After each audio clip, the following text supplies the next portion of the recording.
प्रणाम सुंदर साथ जी। पिछले वीडियो में हमने श्री प्रकाश ग्रंथ हिंदुस्तानी के प्रकरण 31 की 100 तक की चौपाई का पाठ किया। आज हम आगे की चौपाइयों का पाठ करेंगे। सुंदर साथ जी, अगर आपको ये वीडियो अच्छा लगता है तो प्लीज़ लाइक और कमेंट करें, और जो भी सुंदर साथ आपके साथ जुड़े हुए हों उन सबको भी यह वीडियो अवश्य शेयर करें। सुंदर साथ जी, जिन्होंने अब तक हमारे इस चैनल को सब्सक्राइब नहीं किया, वे प्लीज़ इस चैनल को सब्सक्राइब कर दें ताकि आने वाले नए वीडियो का नोटिफिकेशन आपको तुरंत मिल जाए। कीन एक बूंद न पाइया, रसना भी बचन, ब्रह्मांड धनियों देखिया, जो कहावे त्रिगुण। इस बेहद वाणी के रस की एक बूंद मात्र भी किसी को प्राप्त नहीं हुई, और जिह्वा द्वारा उसके विषय में एक भी शब्द का उच्चारण नहीं हुआ। ब्रह्मांड के अधिपति ब्रह्मा विष्णु महेश भी उसके इस विषय में कुछ नहीं कह सके, फिर सामान्य जीवों की तो बात ही क्या रही। और भी नाम अनेक है, पर लेऊं कहाँ के, ब्रह्मांड के धनियों ऊपर लिए जाए न ताके। इस संसार में और भी विद्वजनों के नाम प्रसिद्ध हैं, किंतु किन किन का नाम लिया जाए। ब्रह्मांड के अधिपतियों के नाम लेने के बाद अब उनका नाम लिया नहीं जा सकता।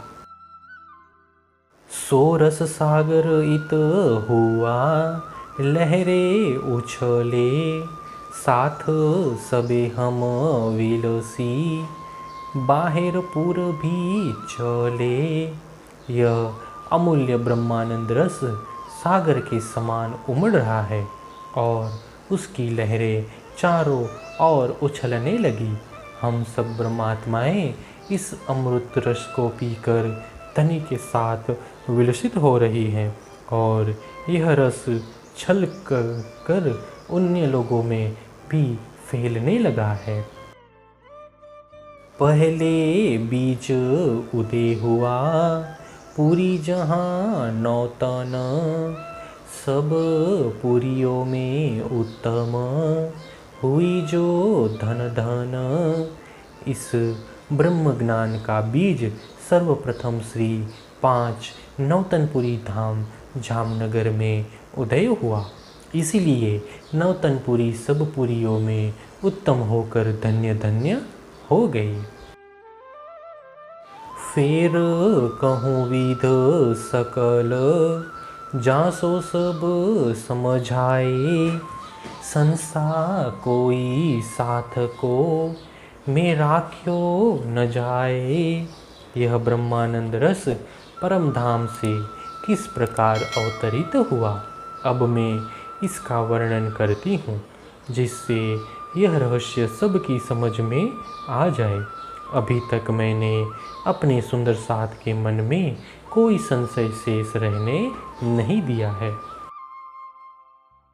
जो रस गोकल प्रगटया, सो तो सुख अलेखे, बिन जाने सुख विलसिया, घर कोई न देखे। सर्वप्रथम गोकुल व्रज मंडल में श्री कृष्ण अवतरण के साथ जो ब्रह्मानंद रस प्रकट हुआ, उसकी सुख अपरिमित है। उस समय ब्रह्म आत्माओं ने स्वयं की वास्तविक पहचान बिना ही प्रेमानंद लीला विलास किया, इसीलिए उन्हें परम धाम का साक्षात अनुभव नहीं हुआ। ए सुख सुपने विलसिया, साथ पीऊ संघाते, घर देखे भागे सुपना, ना देखाए ता थे। प्रियतम श्री कृष्ण के साथ ब्रह्म आत्माओं ने स्वप्न में खेले गए खेल की भांति व्रजलीला का आनंद प्राप्त किया। यदि उन्हें परम धाम का अनुभव हो जाता तो उनका स्वप्न टूट जाता, वे जागृत हो जाती, फिर दुख देखने की चाहना पूरी न होती, इसीलिए उन्हें परम धाम का अनुभव नहीं करवाया। सुपन भागे सुख क्यों होए, खेल क्यों दिखाए, जब सुख वतन लीजिए, नींद उड़ के जाए। यदि स्वप्न मिट जाता तो स्वप्न का सुख कैसे प्राप्त होता, तथा मायावी जगत का खेल कैसे देखा जा सकता। जब परम धाम का अखंड सुख दे लेने लगते तो उनकी निद्रा भी उसी समय उड़ जाती। नींद उड़े भागे सुपना, तब फेर फेरा होए, सुख सुपन और वतन, लिए जाए ना दोए। नींद के उड़ते ही स्वप्न भी टूट जाता, जिससे मायावी खेल देखने की चाह पूरी नहीं होती और पुनः यहाँ आना पड़ता। स्वप्न जगत के सुख और परम धाम के अखंड सुख दोनों एक साथ नहीं लिए जाते। या विध साथ समझियो, सुख साथ को दियो, यो बिन जाने ब्रज में, सुख सुपने लियो। हे सुंदर साथ जी, उस समय तुम्हें दिया हुआ सुख इस प्रकार समझना। इस प्रकार ब्रह्मात्माओं ने व्रजलीला में धामधनी श्री कृष्ण के अखंड प्रेम का आनंद अनजाने में ही प्राप्त किया।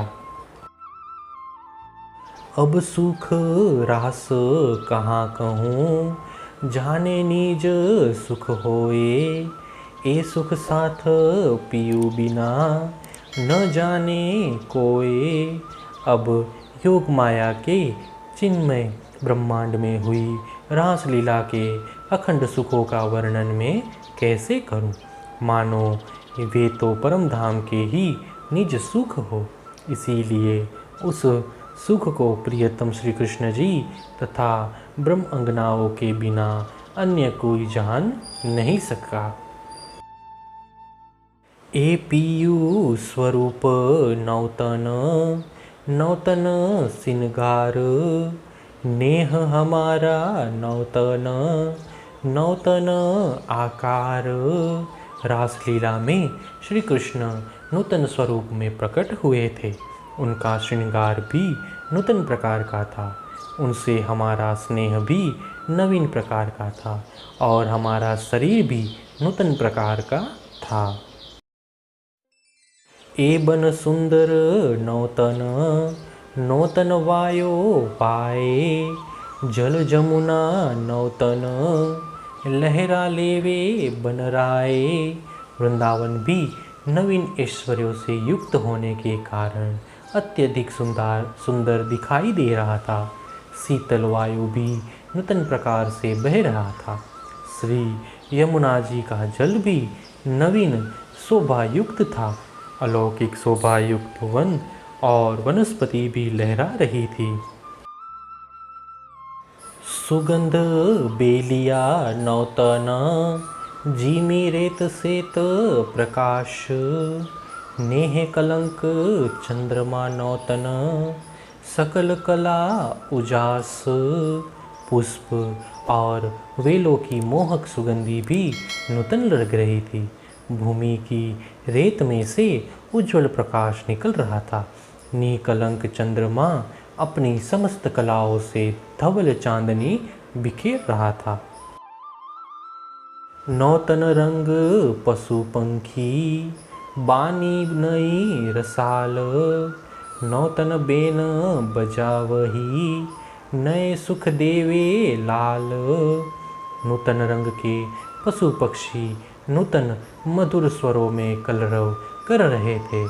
प्रियतम श्री कृष्ण जी विभिन्न प्रकार के नए नए सुख देने के लिए नूतन वंशी बजा रहे थे।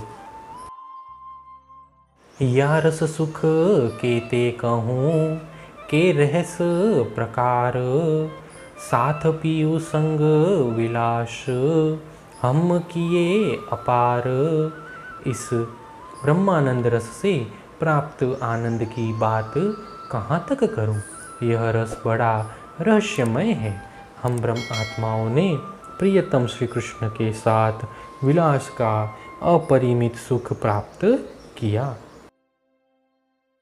कई बातें या सुख की जीव हृदय जाने, ये सुख पहले थे अलेखे अति अधिकाने। श्री कृष्ण जी के साथ खेली गई रासलीला का आनंद मेरी अंतरात्मा ही जानती है। व्रजलीला के सुखों से रास का यह आनंद अनंत गुणा और असीम था। तेज सबों में मूल का सब ही चेतन, थिर चर चेतन ए लीला ऐसी उत्पन्न। सभी ब्रह्मात्माओं में भी मूल परम धाम का ही तेज विद्यमान था एवं वृंदावन की सारी सामग्री चिन्मय थी। यहाँ पर स्थावर जंगम प्रकृति भी चेतन थी। ऐसी अलौकिक रासलीला प्रकट हुई थी।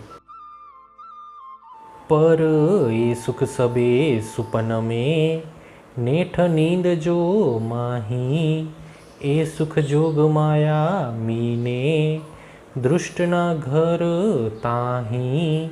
किंतु ये सारे सुख स्वप्न के थे और ब्रह्म आत्माओं ने भी नींद में ही इन सुखों का अनुभव किया। इसीलिए योग माया में अखंड सुख लेते हुए भी परम धाम की ओर उनकी दृष्टि नहीं पड़ी। एक सुख कहे गोकल के, और सुख रास सुपन। सुख दो क्यों हो वही, विचारियो मन। एक और गोकुल की ब्रजलीला और योग माया की रासलीलाओं के सुख स्वप्न के कहे हैं। दूसरी ओर परम धाम के सुख अखंड हैं। ये दोनों सुख एक साथ कैसे प्राप्त हो सकते हैं, इस पर मन में विचार कर देखो। हे सुंदर साथ जी, इसी के साथ श्री प्रकाश ग्रंथ हिंदुस्तानी के प्रकरण 31 की 120 चौपाई का पाठ पूर्ण हुआ। आगे की चौपाइयों का पाठ हम नेक्स्ट वीडियो में करेंगे। प्रणाम जी।